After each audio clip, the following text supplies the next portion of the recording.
Цело МВР пак нема здравствено осигурување. Полицајци се враќани од хемотерапија, од диагностички постапки. МВР тврди дека придонесите се уредно платени. Слободен печат побара од МВР и од Фондот за здравство информации за причините поради кои вработените останаа без осигурување. Од МВР велат дека придонесите за јули се уредно платени и дека проблемот не е предизвикан од нив. Додека од Фондот информираат дека треба да се прокнижат придонесите за вратен на работа со судска одлука. Царината спречи шверц на 3000 игли за тетовирање. Запленети и мастило и дополнителна опрема. Царинските службеници на Блато спречиле нелегално внесување на над 3000 игли и друга опрема за тетовирање во земјава. При контролата биле откриени 7,2 литри мастило и 150 парчиња маст, а од царината предупредуваат дека за ваквата опрема е потребна дозвола за увоз.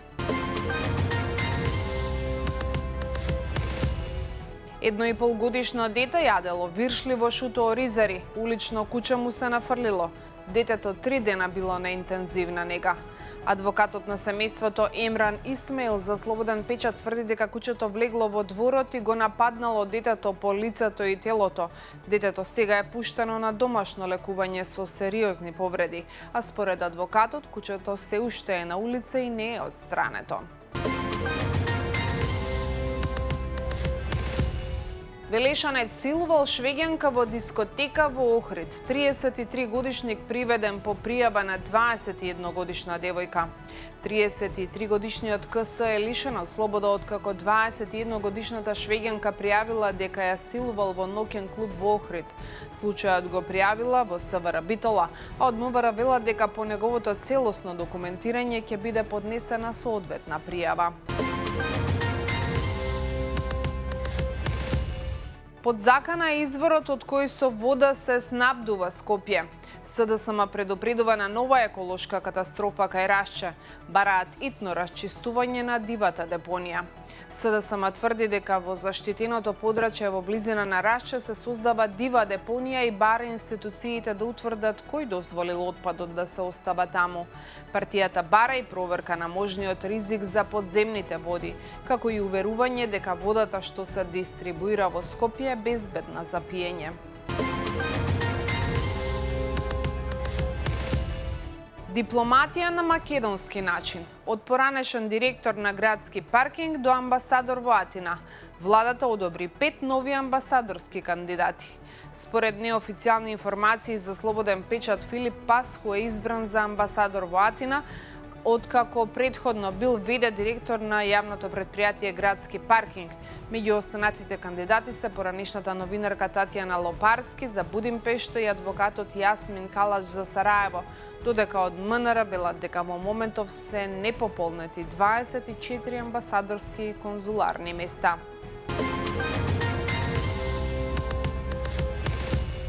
Судскиот совет и Сдруженијето на судиите сметаат дека постапувањето на Уставниот суд може да создаде притисок врз судиите, бидејќи одлуката за случајот со новинарката Наташа Стојановска се уште не е правосилна и по неја треба да одлучува апелација.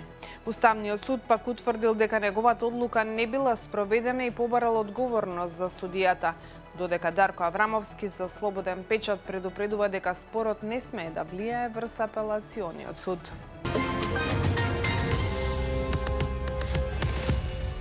Лидерот на ДУИ вели дека лично го поддржал враќањето на Артан Груби во Македонија за да одговара доколку ја злоупотребил неговата доверба. Ахмети очекува Груби да биде ослободен од домашен притвор и инсистира постапката против него да продолжи со, како што вели, вистинска и неселективна правда. Градоначалник блокирал граѓанка на Фејсбук зашто му предложила да се исчисти депонијата кај неа пред зграда. Комисијата утврди дискриминација. Комисијата за заштита од дискриминација утврди дека граѓанката е дискриминирана од градоначалник во Македонија поради нејзиното поинакво мислење. Таа била блокирана на официјалната страница на градоначалникот веднаш откако објавила фотографија од депонијата и прашала дали може да биде исчистена. Комисијата оцени дека со блокирањето е бил ограничен пристапот до информација од јавен интерес поради нејзиното мислење и му препорача на градоначалникот веднаш да ја овозможи пристап.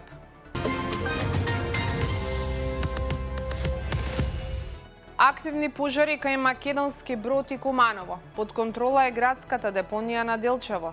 ЦУК регистрираше 23 пожари во едно деноноќие. Во изминатите 24 часа се активни пожари кај Видуш во близина на Драговдол и во населбата Средорек во Куманово, каде гори отпад. Според ЦУК 20 пожари се изгаснати, а огнот во градската депонија во Делчево е оставен под контрола. Матурантите кои не положија во јуни, утре пак ќе полагаат државна матура. Повеќе од 1400 кандидати во августовскиот рок. Августовската сесија започнува на 12 август, а пријавени 1460 кандидати за државна, стручна и уметничка матура. Прво ќе се полага изборниот текстарен испит, а на 14 август следува задолжителниот испит по мајчин јазик и литература.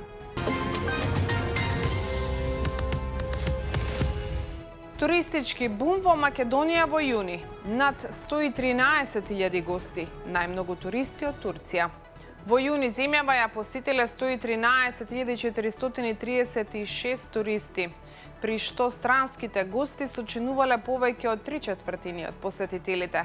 Најбројни биле туристите од Турција, пред Србија, Германија и Бугарија, иако во првите 6 месеци туристичкиот промет бележи благ пад. Владата ја објави првата конечна листа на јавни инвестиции, болници, железници и енергетика меѓу приоритетите. Министерството за финансии ја објави листата со капитални проекти вредни над 5 милиони евра, меѓу кои се болници во Тетово, Штип и Кичево, железничкиот коридор 8 и проекти во енергетиката. Вклучувањето на проектите не значи автоматско финансирање, туку тоа ќе зависи од расположливите средства, зрелоста и приоритетите на владата. Рама со порака до Белград. Не ни треба голема Албанија за да бидеме на страната на Косово. Го отфрла територијалното обединување и бара почитување на постојните граници.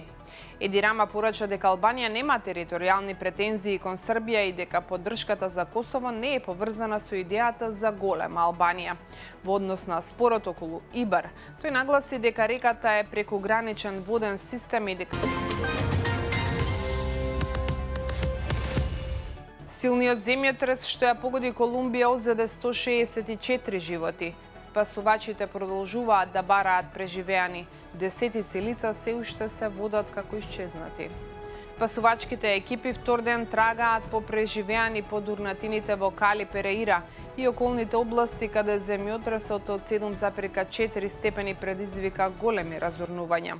Во Кали се пријавени најмалку 85 жртви, а властите распоредуваат дополнителни безбедносни сили по извештаите за ограбувања. Унгарија добива нов председател. Судијата што го разреши Орбан ќе застане на чело на државата. Бака најавен како символ на враќањето на владењето на правото. Унгарскиот парламент денеска треба да го избере Андраш Бака за председател, откако владеачката Тиса освои двотретинско мнозинство и го номинираше за функцијата. Поранешниот судија беше разрешен од Врховниот суд во 2012 година, откако го критикуваше потегот на Виктор Орбан за намалување на старосната граница за пензионирање на судиите. Швајцарија ја тресе скандал. Полицијата со децении тајно следела министри. Откриени досиеа за најмалку 39 функционери. Истражување на стотици илјади полициски досиеа откри дека швајцарските власти тајно следеле најмалку 39 министри од 1930 до 1989 година. Меѓу следените биле и поранишните председателки Рут Драјфус и Елизабет Коп. Аферата била прекината по силен јавен притисок.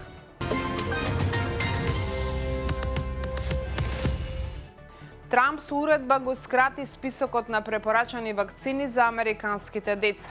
Педиатрите предупредуваат на зголемен ризик од заразни болести. Американскиот претседател предлага бројот на препорачаните детски вакцини да се намали од 18 на 11 и МРП вакцината да се дава одделно. Педиатрите ја критикуваат одлуката како опасна, додека научните истражувања не наоѓаат поврзаност помеѓу МРП вакцината и аутизмот. Украински дрон погоди голема рафинерија во Орск. Зеленски најави нови напади длабоко во Русија. Украинската војска соопшти дека е погодена рафинерија при што избувнал пожар и се утврдува материјалната штета. Нападот следува по најавата на Зеленски дека Киев ќе продолжи да гаѓа цели длабоко на руската територија. Толку за денес. За се друго се читаме на slobodnpečat.mk. До гледање.